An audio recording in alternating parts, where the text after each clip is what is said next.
Então, assim, entrando mais no nosso tema, Thiago, vamos imaginar o seguinte, né? Eu tenho uma agência de marketing, né? Uma assessoria de marketing para contabilidade e eu também vou, assim como você, assim como todo empresário, passar por um processo de transformação através da reforma tributária. Sim. Beleza. Primeiro, vamos entender, cara, sempre quando a gente conversa sobre imposto no Brasil, todo empresário ele tem meio que aquele negócio, tipo assim, cara, saco cheio, o manicômio fiscal, o país, meu Deixa Deus. de lado por conta disso. Tem empresas que vêm de fora e não se adaptam no Brasil muito em função de carga tributária, muito em função de... Cara, você sabe, você tem que entender que... Pô, tem o jogo da prefeitura, tem o jogo do estado, né? Tem o jogo a nível nacional, então isso muda muito. Exato. Vamos entender por que vem uma reforma tributária. Por que isso agora, né? Por que isso agora? Na verdade, assim, você já falou que é de um tempo, mas por quê? Me explica essencialmente por que isso vem e por que é necessário. Não, legal, cara, vamos lá. O que a gente tem que entender, cara, é justamente isso que você falou. A reforma tributária, ela vai impactar a todos. E aí, quando eu falo todos, eu não estou falando somente sobre o empresário, sobre pessoa jurídica, tá? Mas principalmente quem? Consumidor, cara. Porque se a gente pega essa reforma tributária em específica, né? A reforma tributária, ela é sobre o consumo. Sim. Então, quando a gente fala de tributos aqui no Brasil, a gente divide ele, vamos dizer, em 3 classes, né? Vamos dizer assim, a gente tem os tributos que é sobre a renda, que daí a gente fala sobre, por exemplo, o imposto de renda. Tá. Né? Que é descontado ali sobre o nosso salário, retido na fonte sobre o nosso salário, quando a gente é CLT, ou quando a gente trabalha como autônomo, a gente tem que recolher carnê-leão, enfim. E as empresas também recolhem, né? O imposto que é sobre a renda dela, sobre o lucro, imposto de renda e contribuição. Isso não está sendo mexido no momento, né? Legal. Quer dizer, a gente teve agora uma pequena reforma da renda, né? Com o PL 1087, que agora se tornou lei, enfim e tal, mas não é essa em específico, né? Que a gente vai tratar mais aqui. Sim. Aí a gente tem tributos que é sobre o patrimônio, que se sobre os nossos bens, né? E a gente tem os tributos que é sobre o consumo. E são esses que essa reforma tributária vem mudar totalmente. E aí, quando a gente fala de tributos sobre o consumo, são impostos que eles estão embutidos em tudo aquilo que a gente consome. Então, todo serviço que você toma, todo produto que você compra, né? Tem tributos embutidos. E no final, quem que paga isso? É o consumidor. Tem que ser o consumidor, vamos dizer assim, né? Por que eu falo que tem que ser o consumidor? Porque a gente, como empresa, né, a gente faz o quê? A gente tem que embutir esses valores dentro do nosso produto, dentro do preço do nosso serviço. Então, é repassado ao consumidor.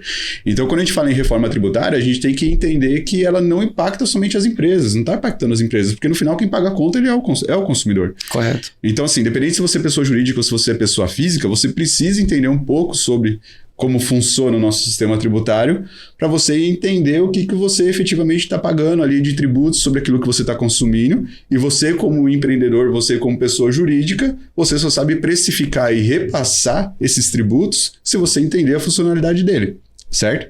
Agora eu te pergunto, Matheus, você como empresário, você consegue entender hoje quais são os impostos que estão ali embutidos sobre o serviço que você presta, como que você tem que fazer o cálculo para colocar isso ali no meio e precificar corretamente, considerando outros custos, despesas, margens e etc. Vamos lá. Para você é claro isso? Vamos lá, vamos tentar fazer um exercício para a gente ver isso, porque Bora. assim, o que acontece? Eu vou falar e aí você vai concordar comigo ou não, enfim, mas... Beleza. A relação minha com os tributos, ela veio mudando a partir do momento que a minha empresa foi amadurecendo. Certo. Então, por exemplo, eu abri a empresa no Simples Nacional. Dentro do Simples Nacional, o anexo 3 do Simples Nacional, que é o mais favorável para a gente que presta serviços. Beleza. Então, eu começo com a alíquota base lá de 6%, até 180 mil reais de faturamento por ano. Aí, à medida que eu fui crescendo, e a Flag foi crescendo, né, ano após ano, essa alíquota ela vai progressivamente subindo. Sim. Então, eu entendi que era muito mais simples para mim, porque eu tenho a alíquota, depois... no passado não tinha, né? Mas agora tem uma dedução, né? Que é feita, né? Na base de cálculo. E aí já não complicou, já não ficou mais pra tão achar simples. Aquela alíquota efetiva já não é tão complicado. Antes era bem mais simples.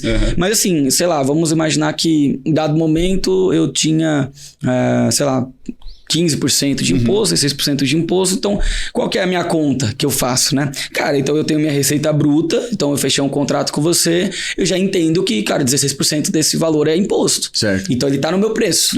Né? E aí claro, para eu precificar, como é que eu faço? Então, eu vou fechar um contrato com você. Então eu tenho que entender que vamos supor, 16% é imposto.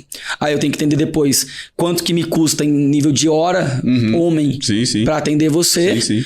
E qual que é o rateio de ferramentas, e depois lá o ADM, RH, tudo isso. Aí depois eu vou chegar lá na minha margem. Então eu vou mais ou menos nessa linha de raciocínio. Legal, Só que assim, a partir do momento que a empresa crescendo, aí tributariamente a gente começa a não ficar interessante no simples. Aí você vai falar de presumido lucro real, aí vai complicando um pouco mais. Mas essencialmente o princípio é o mesmo. Uma vez que chega no líquido efetivo, é mais ou menos isso, não? Você já tá na frente de muitos outros empresários, cara. É por aí? Eu acho que até o seu convívio com outros contadores, né, tal, te ajudou bastante. O pezinho no fiscal também, lá do passado, ajudou. Porque esse já é diferenciado, cara. Mas assim, se eu perguntar pra maioria das pessoas hoje, não conhece, cara. A maioria das pessoas hoje não conhece. O que acontece com a maioria dos empresários? Quando chega dia 20 do mês seguinte, tem dinheiro pra pagar o imposto? Tem dinheiro pra pagar o DAS ou outro tipo de tributo? Não tem. Por exemplo, eu já prevejo, eu já sei quanto que eu vou pagar de imposto lá no mês que vem, entendeu? De novo, você é um cara diferenciado, assim, né? Então, assim, tipo... Por quê, cara? Eu não vou ocupar o empresário, né? Sim. Tipo assim, lógico, quando a gente se sujeita a ter um negócio, a gente vai acabar fazendo muitas coisas daquilo que a gente não gosta ou não tem interesse, a gente vai ter que começar a ter e vai ter que começar a gostar para o nosso negócio sobreviver, não tem jeito. E uma delas vai ser tratar com essa parte administrativa e tributária para que você consiga sobreviver, né? Vamos dizer assim. Sim. Então, cara... E o que muda nessa relação aqui que a gente acabou de falar? Então, daí quando você me pergunta por que a reforma ela tinha que acontecer? Porque hoje a gente vive, igual você comentou no começo, no manicômio tributário. Certo. O nosso sistema ele é totalmente complexo, ele é injusto, ele não é nada transparente e a gente tem aí diversos temas todo momento sendo levado para o judiciário para se discutir se aquilo é válido ou não, se é constitucional, se não é constitucional. Enfim, o custo de conformidade hoje ele é extremamente alto, né? E isso tanto para o empresário, para a pessoa jurídica, quanto para nós, consumidor. Porque da mesma forma como o empresário às vezes não consegue entender a relação dos tributos na sua precificação, a gente como consumidor, quando a gente compra, por exemplo, essa xícara aqui, eu não sei quanto que eu estou pagando de tributo embutido aqui. Correto. Eu estou pagando lá, sei lá, tipo, R$100 ali e para mim é R$100 a xícara. Só que na realidade não, uma boa parte dali é tributo que tá embutido, mas eu não tenho transparência nenhuma com relação a isso.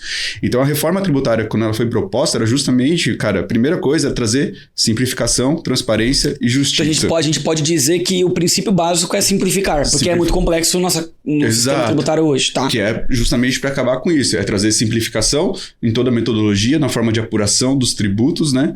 Então, para isso é necessário, né, remodelar todo o nosso sistema tributário sobre o consumo, toda a forma hoje como a gente apura esses impostos que é sobre o consumo, mudar toda a forma, trazer simplificação, ou seja, hoje a gente tem um custo de conformidade muito alto, porque a gente acaba gastando a maior parte do nosso tempo cumprindo com obrigações para o fisco, tá? Entregando diversas declarações, obrigações acessórias para o fisco.